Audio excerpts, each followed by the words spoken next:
with the latest news that we've been covering here on MSNBC, and that is about President Bush, of course, catching us all off guard a little bit on Monday, flying to Iraq for that brief surprise trip. He hinted that if the security situation continues to improve there, some troops could start coming home from Iraq. Do you think he's going to follow through with that? What are your thoughts on the Bush trip to Iraq? Well, first off, I think it's cosmetic. It's just awesome in this country how the White House can set the stage and that the media follows like puppy dogs. Mm-hmm. And so he's setting the stage for the patriots statement that things are improving, when obviously anybody with close analysis can realize that it's not. Will he draw down?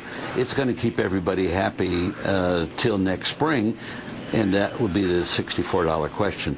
What really is happening, he is setting the stage to continue this war right to the end of his presidency. That's the bottom line of the whole charade that's going on.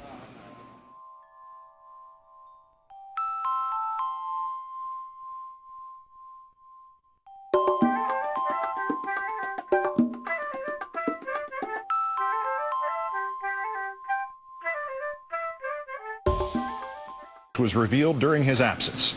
And so he is back from his annual surprise gratuitous photo op in Iraq, and what a sorry spectacle it was.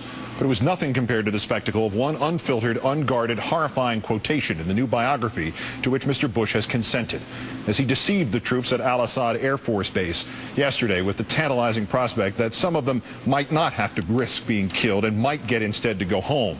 Mr. Bush probably did not know that. With his own words, he had already been proved to be a liar, that he had been lying, is lying, will be lying about Iraq. He presumably did not know that there had already appeared those damning experts from Robert Draper's book, Dead Certain. "I'm playing for October, November," Mr. Bush said to Draper. That evidently is the time during which he thinks he can sell us the real plan, which is, to quote him, "to get us in a position where the presidential candidates will become comfortable about sustaining a presence." Comfortable, that is, with saying about Iraq, again quoting the president, "stay longer." And there it is, sir. We've caught you. Your goal is not to bring some troops home, maybe, if we let you have your way now. Your goal is not to set the stage for eventual withdrawal. You are, to use your own disrespectful, tone-deaf word, playing at getting the next Republican nominee to agree to jump into this bottomless pit with you and take us into it with him as we stay in Iraq for another year and another and another and anon. Everything you said about Iraq yesterday and everything you will say is a deception for the purpose of this one cynical, unacceptable, brutal goal, perpetuating this war indefinitely. War today, war tomorrow, war forever. And you are playing at it. Playing! A man with any self-respect, having inadvertently revealed such an evil secret, would have already resigned and fled the country. You have no remaining credibility about Iraq, sir.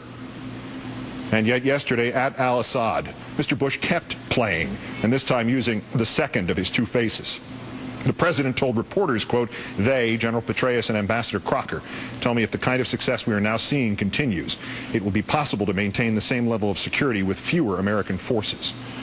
And so Mr. Bush got his fraudulent headlines today. Bush may bring some troops home, while the reality is, we know from what he told Draper, that the president's true hope is that they will not come home, but that they will stay there, because he is keeping them there now in hope that those from his political party fighting to succeed him will prolong this unendurable disaster into the next decade. But to a country dying of thirst, the president seemed to vaguely promise a drink from a full canteen, a promise predicated on the assumption that he is not lying. Yet you are lying, Mr. Bush, again. But now we know why. You gave away more of yourself than you knew in that Draper book, and you gave away still more on the arduous trip back out of Iraq, hours in the air without so much as a single vacation.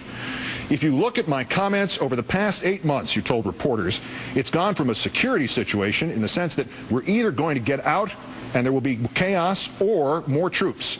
Now the situation has changed, where I am able to speculate on the hypothetical. Mr. Bush, the only hypothetical here is that you are not now holding our troops hostage. You have no intention of withdrawing them. But that doesn't mean you can't pretend you're thinking about it, does it? That is your genius, sir, as you see it anyway. You can deduce what we want. We the people. Remember us? and then use it against us. You can hold that canteen up and promise it to the parched nation. And the untold number of Americans whose lives have not been directly blighted by Iraq, or who do not realize that their safety has been reduced and not increased by Iraq, they will get the bullet points. Bush is thinking about bringing some troops home. Bush even went to Iraq. You can fool some of the people all the time, can't you, Mr. Bush? You are playing us. And as for the most immediate victims of the president's perfidy and shameless manipulation, those troops yesterday sweating literally as he spoke at Al-Assad Air Base, tonight again sweating figuratively in the valley of the shadow of death. The president saved for them the most egregious playing of the entire trip. I want to tell you this about my decision about troop levels. Those decisions will be based on a calm assessment by our military commanders on the conditions on the ground, not a nervous reaction by Washington politicians to poll results in the media. One must compliment Mr. Bush's writer. That, perhaps, was the most perfectly crafted phrase of his presidency.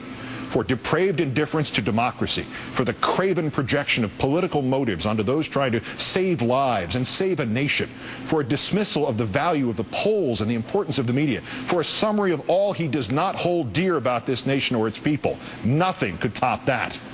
As if, sir, you listened to all the calm assessments of our military commanders, rather than firing the ones who dared say the emperor has no clothes and the president no judgment.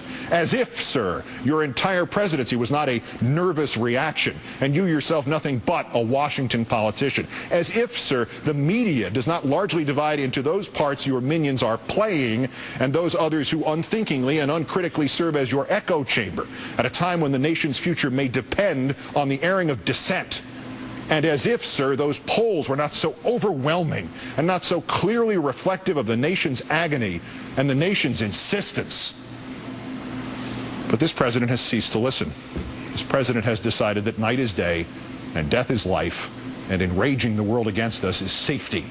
And this laziest of presidents actually interrupted his precious time off to fly to Iraq to play at a photo opportunity with soldiers, some of whom will, on his orders, be killed before the year, maybe before the month is out.